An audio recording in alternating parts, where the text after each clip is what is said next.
Breaking news. జైల్లో ఉన్న వల్లభనేని వంశీని కలవనున్నారు వైఎస్ జగన్. రేపు విజయవాడకు వెళ్లి జైల్లో ములాఖత్ను వంశీని పరామర్శించనున్నారు. కిడ్నాప్ కేసులో వంశీ రిమాండ్ ఖైదీగా ఉన్నారు. రేపు ఉదయం 10:30 జైల్లో ములాఖత్ అవుతారు జగన్.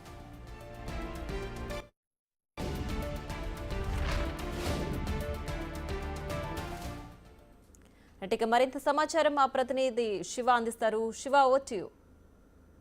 మొత్తం మేము చూసుకుంటే మాజీ సీఎం జగన్మోహన్ రెడ్డి ప్రస్తుతం విజయవాడ సబ్ జైల్లో రిమాండ్ ఖైదీగా ఉన్న వల్లభనేని వంశీ ప్రస్తుతం ఆయన సత్యవర్ధన్ అనే వ్యక్తిని బెదిరించి కిడ్నాప్ చేసి కేసులో నిందితుడిగా ఉన్నాడు. ఆయన్ని రేపు విజయవాడ సబ్ జైల్లో మాజీ సీఎం వైసీపీ అధినేత జగన్మోహన్ రెడ్డి ములాఖత్ కాబోతున్నారు. ఉదయం 10:30 సమయంలో ఆయన తాడేపల్లి నుంచి బయలుదేరి 10:45 సమయంలో కూడా విజయవాడ సబ్ జైలుకు వచ్చి వల్లభనేని వంశీతో ములాఖత్ అవుతారు. అక్కడి నుంచి బయటకు వచ్చి మీడియాతో మాట్లాడే అవకాశం కనిపిస్తా ఉంది. అయితే ఇటీవల ఏదైతే వల్లభనేని వంశీ వ్యవహారానికి సంబంధించి కూడా పోలీసులు చాలా వేగంగా దర్యాప్తు చేయటం, ఈ కేసులో పలువురిని అరెస్ట్ చేయటం, మరికొంతమంది లొంగిపోయే పరిస్థితి కనిపిస్తుంది. మరొకవైపు పోలీసులు వల్లభనేని వంశీపై ఉన్న పాత కేసులన్నీ తిరగదోడి వాటిల్లో అరెస్ట్ చేసే ప్రక్రియని పరంపర కొనసాగిస్తా ఉన్నారు. ఈ నేపథ్యంలో వైసీపీ అధినేత వల్లభనేని వంశీని ములాఖత్ కావడంతో కూడా రాజకీయంగా ప్రాధాన్యత సంతరించుకుంది ప్రియా.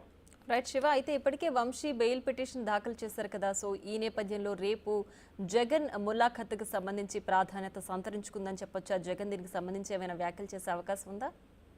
ఖచ్చితంగా రాజకీయంగా కుట్రపూరితంగానే కేసులు కక్షపూరితంగానే అధికార పార్టీ కేసులు పెడుతున్న ప్రతిపక్ష పార్టీల్లో ఇబ్బందులు బాగు చేస్తా ఉంది. ఏదైతే హామీలు అమలు చేయకుండా కేసులు పరంపర కొనసాగిస్తూ కేసులు పెట్టి ఇబ్బందులు పాలు చేస్తా ఉందని చెప్పి జగన్ అయితే ఖచ్చితంగా ప్రభుత్వాన్ని విమర్శలు చేసే అవకాశం అయితే కనిపిస్తా ఉంది. అయితే వంశీ బెయిల్ పిటిషన్ కి సంబంధించి కూడా ఇరు వర్గాల వాదనలు న్యాయస్థానం ఇటు పోలీసులకి అటు వల్లభనేని వంశీకి కూడా నోటీసులు జారీ చేసింది. దీనిపై రేపు విచారణ చేపట్టే అవకాశం అయితే కనిపిస్తా ఉంది ప్రియా.